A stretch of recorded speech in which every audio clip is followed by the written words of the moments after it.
সর্বম শিবময়ম শিবানন্তা শিবকৃপানন্তা।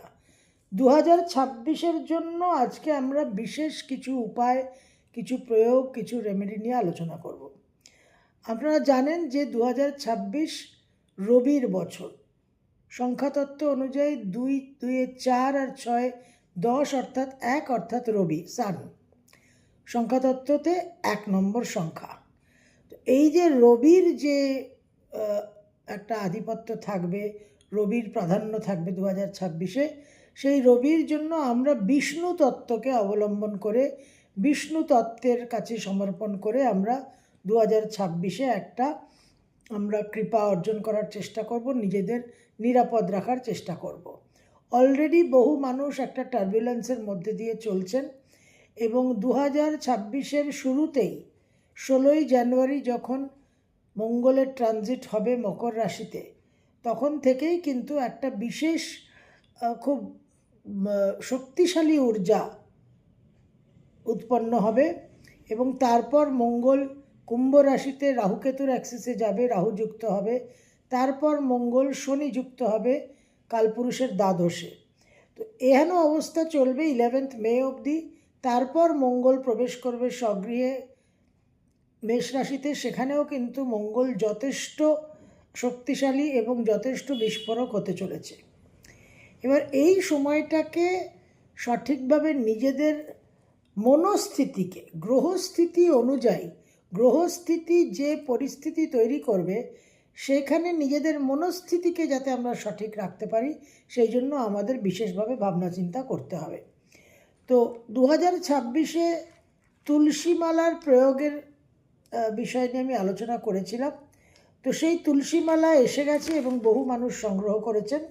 তো এখন যেহেতু এসে গেছে আপনাদের একটু দেখিয়ে দিই। এটা সেই বড় দানার তুলসীমালা, যেটাতে আপনারা সিয়ারাম বা জয় সিয়ারাম বা রাম রাম জপ করবেন, এক মালা মিনিমাম 108 বার। আর এটা হচ্ছে ছোট তুলসীমালা, যেটা আপনারা ধারণ করে রাখবেন গলায়, শুধু স্নানের সময় খুলে রাখবেন। এবার যাদের যা দশা চলছে, 2026-এ আপনাদের নতুন দশা পরিবর্তন হতে পারে বা 2025-এর যে দশা চলছিল সেই দশা কন্টিনিউ করতে পারে। মেন দশা, অন্তর্দশা, প্রত্যন্তর দশা, এগুলোকে না দেখলেও চলবে। প্রধান যে মহাদশা চলছে সেই মহাদশাকেই আমরা অবলম্বন করে প্রতিকার করব। তা প্রত্যেকটা গ্রহর একটা দিক আছে। তো আপনার যে দশা চলছে, যে গ্রহের দশা চলছে, আপনার বাস্তুতে সেই দশা অনুযায়ী দিশা কিন্তু অ্যাক্টিভেটেড হবে। অর্থাৎ আপনার যদি বুধের দশা চলে বা আসন্ন বুধের দশা, তাহলে আপনার বাস্তুতে কিন্তু নর্থ বা উত্তর দিক অ্যাক্টিভেটেড থাকছে। আপনার যদি বৃহস্পতির দশা চলে, তাহলে আপনার কিন্তু নর্থ ইস্ট বা উত্তর পূর্ব বা ঈশান কোণ অ্যাক্টিভেটেড থাকছে।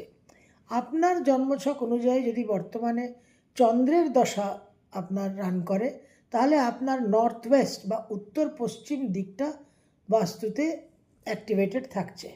শনির দশা হলে পশ্চিম দিক অ্যাক্টিভেটেড থাকছে, জাগ্রত থাকছে। রবির দশা হলে ইস্ট বা পূর্ব দিক।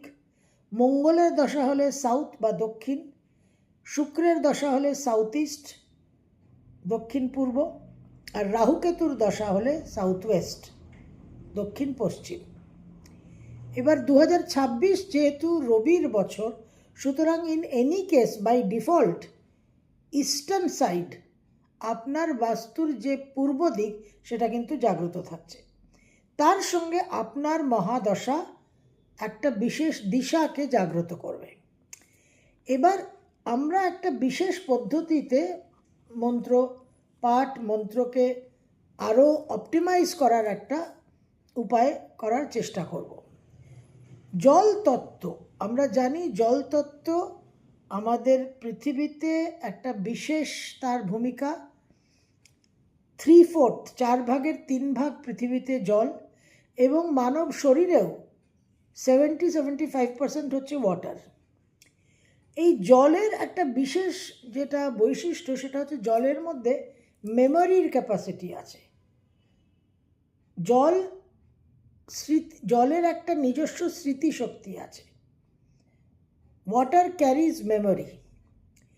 এবং আমরা জানি যে সিদ্ধ পুরুষরা, সিদ্ধ গুরুরা এবং হিমালয়ের উচ্চকোটিতে যে সমস্ত একেবারে খুব তপবলে বলি যে সমস্ত শক্তিশালী সাধকরা আছেন, তারা জলের মধ্যে মন্ত্র পাঠ করে দিতেন। এবং কোনো কারোর সমস্যা, কারোর কোনো রোগ ব্যাধি, জলের মধ্যে জলকে মন্ত্রপুত করে বলতেন যে এই জলটা যে সাফার করছে, যার কষ্ট, যার পীড়া, তাকে এই জলটা পান করানোর জন্য জলকে একটা ঔষধিতে পরিণত করতেন। তো জলের একটা বিশেষ ক্ষমতা আছে to retain the power of the mantra. তো আমাদের যেটা করতে হবে 2026-এ, সেটা হচ্ছে যে আমরা যে কোনো একটা পাত্রে, হয় রূপো সিলভার, নয় তামা, আর নয় পেতল, স্টেনলেস স্টিল, গ্লাস, আমাদের প্লাস্টিকের বটল কিন্তু চলবে না, হয় রূপোর গ্লাস, নয় তামা, নয় পেতল, বা সেখানে আপনারা ছোট একটা ঘটির মতো রাখতে পারেন। সেই পাত্রে জল ভরে সেই জলে দুটো তুলসী পাতা দিয়ে দেবেন। দিয়ে আপনারা মন্ত্রটা পাঠ করবেন। আপনার যে দশা চলছে সেই গ্রহর, যদি আপনি তুলসীমালা সংগ্রহ করে থাকেন তাহলে ওয়েল অ্যান্ড গুড। যদি না সংগ্রহ করে থাকেন তাহলে এই 108 দানার তুলসীমালাটা সংগ্রহ করবেন, তার জন্য আমার সঙ্গে যোগাযোগ করে নেবেন। এবার এই তুলসীমালাতে আপনার যে গ্রহের দশা চলছে সেই দিকে, দশা অনুযায়ী দিশা। তো আপনার যদি বুধের দশা চলে তাহলে আপনি বাড়ির উত্তর প্রান্তে, উত্তর দিকে বসে, এবং সেই উত্তর দিকেই জলের পাত্রটা রাখবেন, তার মধ্যে তুলসী পাতা দিয়ে আপনি 108 বার একমালা জপটা করবেন। এই জপটা করার পর যে পাত্রে আপনি জলটা রেখেছেন তুলসী পাতা দিয়ে, সেটা ওভারনাইট জলটা থাকবে। পরের দিন সকালে আপনি খালি পেটে, সকালে উঠে খালি পেটে আরেকবার এই তুলসী মালায় জপটা করবেন। আপনার দশা অনুযায়ী যে গ্রহ, তার বীজ মন্ত্রের জপটা করবেন এবং সেই দিকে, তারপর আপনি আপনার সারা দিনের কাজকর্ম শুরু করবেন। অর্থাৎ আপনার যদি বুধের দশা, যেটা আমরা আলোচনা করলাম, আপনার যদি বুধের দশা এখন বর্তমানে আপনি ভোগ করছেন, সেই কারণে আপনি উত্তর দিকে বসবেন, রূপো বা তামা বা পেতলের বা কাঁসার পাত্রে জল রাখবেন, তুলসী পাতা দেবেন দুটো। ওং ব্রাং ব্রিং ব্রুং ব্র্যাং ব্রং সহ বুধায় নমঃ। ওং ব্রাং ব্রিং ব্রুং ব্র্যাং ব্রং সহ বুধায় নমঃ। এই মন্ত্র এই তুলসী মালাতে 108 বার, অর্থাৎ একমালা করবেন। করে আপনি ওই নর্থ ডাইরেকশনেই মালাটা রেখে দেবেন, একটা লাল কাপড়ের উপর বা হলুদ কাপড়ের উপর রেখে দিলেন। তার সঙ্গে যেটা করবেন সেটা হচ্ছে দিনের বেলা, ডিউরিং দ্য ডে টাইম, এটা আপনি রাত্রিবেলা করবেন। জলটা রাখলেন, ওই জলটা মন্ত্রটাকে রিসিভ করলো, ওই মন্ত্রটা জলের মধ্যে অ্যাক্টিভেটেড হলো সারা রাত। তারপর আপনি সকালে আবার এই বুধের মন্ত্রটা করে জলটা পান করলেন। আর দিনের বেলা, যেহেতু 2026 সূর্যের বছর, সুতরাং দিনের বেলা সূর্যের আলো থাকতে থাকতে বাড়ির পূর্ব দিকে, আইডিয়ালি যদি সূর্যকে দেখা যায় কোনো জানলা দিয়ে বা কোনো ব্যালকনি দিয়ে, বা আপনার যদি ছাদে কোনো ঘর থাকে, তো সূর্য যদি দৃশ্যমান হয়, সূর্যকে ফেস করে যদি করতে পারেন তাহলে আইডিয়াল। সেখানে আপনি ওং রাং রিং রুং র্যাং রং সহ সূর্যায় নমঃ, ওং রাং রিং রুং র্যাং রং সহ সূর্যায় নমঃ, এই সূর্যের যে বীজ মন্ত্র, এটা আপনি এক মালা এই তুলসী মালাতে করবেন। এবার কোনো কারণে যদি আপনি তুলসী মালা সংগ্রহ করতে না পারেন, তাহলে মন্ত্র কি হবে না? হবে। সেক্ষেত্রে আপনি করগুনে করবেন আর জলটা রাখবেন। এই জলটা যখন আপনি পান করবেন পরের দিন সকালে, আপনার দশা অনুযায়ী দিশাকে আপনি অ্যাক্টিভেট করছেন, সেই জলের মধ্যে কিন্তু মন্ত্রের পাওয়ারটা আরও 100,000 কোটি গুণ বৃদ্ধি পাবে। কারণ water has the capacity to retain. আমরা সাধারণত যে মন্ত্র পাঠ করি তাতে আমরা তখন করলাম, তখন একটা অ্যাক্টিভেশন হলো, একটা ঊর্জা, একটা এনার্জি জেনারেটেড হলো।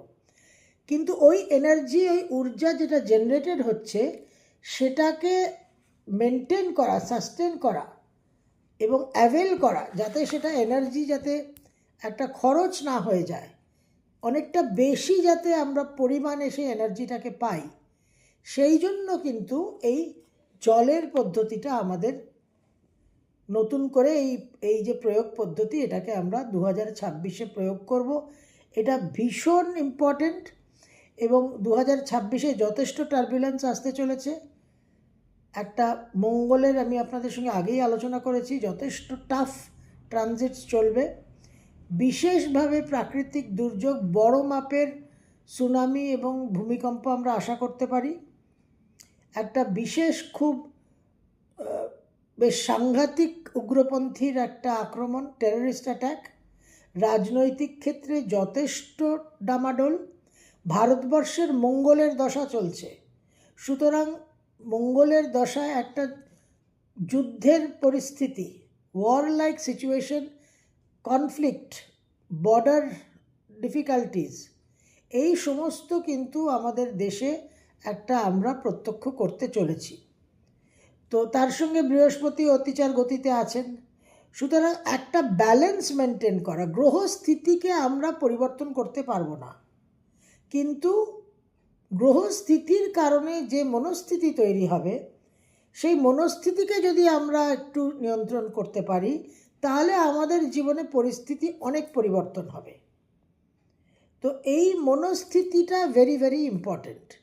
যাদের 7.5 এবং ঢাইয়া চলছে, অর্থাৎ কুম্ভ, মীন, মেষ, আর ওদিকে সিংহ আর ধনু, আপনারা যেটা এক্সট্রা করবেন সেটা হচ্ছে এই তুলসী মালা যদি না থাকে তাহলে কর গুনবেন, হাতে করবেন। আপনারা চন্দ্র আর শনির জন্য অতি অবশ্যই এক মালা করে পাঠ করবেন, জপ করবেন। আপনাদের চন্দ্রের জন্য বাড়ির নর্থ ওয়েস্ট, উত্তর পশ্চিমে এই এক মালা জপটা করতে হবে।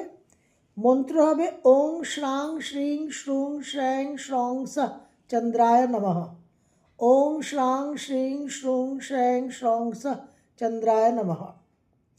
এবং বাড়ির পশ্চিম দিকে শনির জন্য আপনারা মন্ত্র পাঠ করবেন ওং খ্রাং খ্রিং খ্রুং খ্র্যাং খ্রং সঃ শনৈশ্চরায় নমঃ, ওং খ্রাং খ্রিং খ্রুং খ্র্যাং খ্রং সঃ শনৈশ্চরায় নমঃ। এই শনি এবং চন্দ্রের জন্য যে মন্ত্রটা করবেন সেটা কিন্তু সূর্যাস্তের পর, আফটার সানসেট। চন্দ্রকে আমরা আকাশে সূর্যাস্তের পর দেখি এবং শনি হচ্ছে পশ্চিমের কারক গ্রহ, পশ্চিমে সূর্যাস্ত হয়। সুতরাং সূর্যাস্তের পর যে সময়টা, সেই সময় কিন্তু আমাদের এই শনি আর চন্দ্রের দুটো মন্ত্র আপনারা পাঠ করবেন এবং সেই সময় কিন্তু আপনারা একটু জল রাখতে পারেন।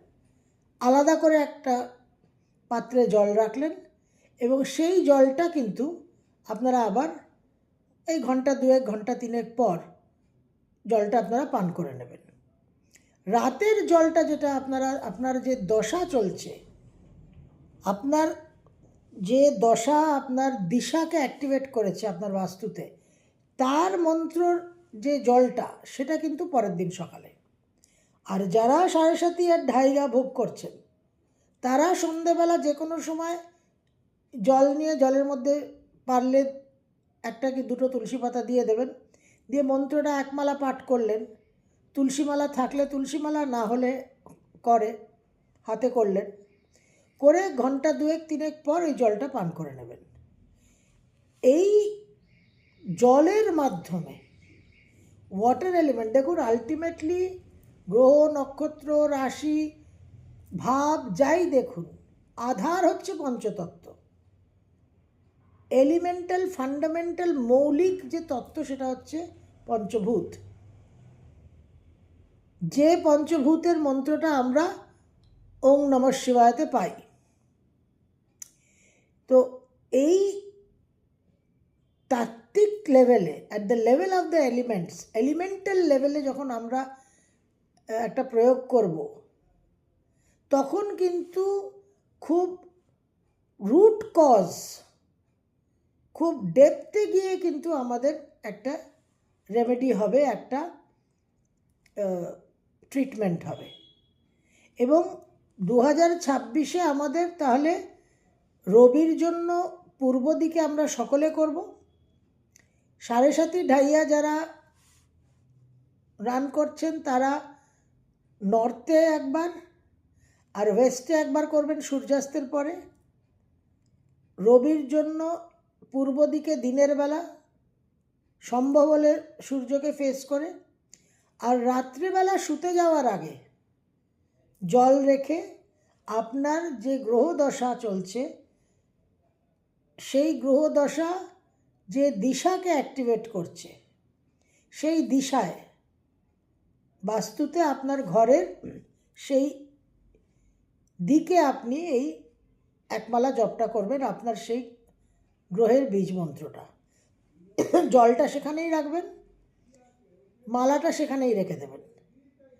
সকালবেলা উঠে 1 মালা করে ওটাকে আবার অ্যাক্টিভেট করে দিলেন, করে তারপর জলটা পান করবেন। আর রবির জন্য আলাদা করে জল পান করার, জল রাখার দরকার নেই। চন্দ্র আর শনির জন্য জলটা রাখবেন। যারা 7:30 আর ঢাইয়া রান করছেন তারা ওই জলটা ঘন্টা 2 ঘন্টা 3 পর জলটাকে পান করবেন। এইভাবে আমরা আমাদের 2026-এ প্রত্যেকটা গ্রহের একটা প্রতিকার এবং গ্রহের সঙ্গে গ্রহ দশা যে দিশাকে জাগ্রত করছে, যে দিশাকে অ্যাক্টিভেট করছে, সেই দিশারও একটা আমরা প্রতিকার, একটা উপায় করার, একটা রেমেডি করার চেষ্টা করব।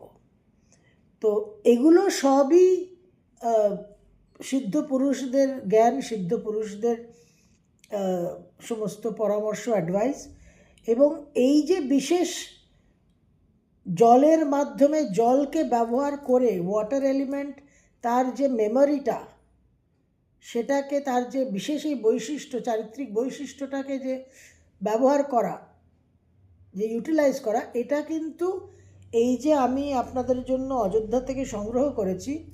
তো অযোধ্যাতে আমার যিনি বিশেষ হনুমানগড়ি মন্দিরের যিনি বিশেষ সেবায়িত আছেন, পুরোহিত আছেন, পণ্ডিতজি, উনি কিন্তু আমাকে এই পরামর্শটা দিয়েছেন যখন আমি ওনার সঙ্গে কথাবার্তা বলছিলাম এই মালা নিয়ে এবং কীভাবে কী ব্যবহার হবে ইত্যাদি, আমার যা ধ্যান ধারণা সেগুলো আলোচনা, একটা কথোপকথন হচ্ছিল।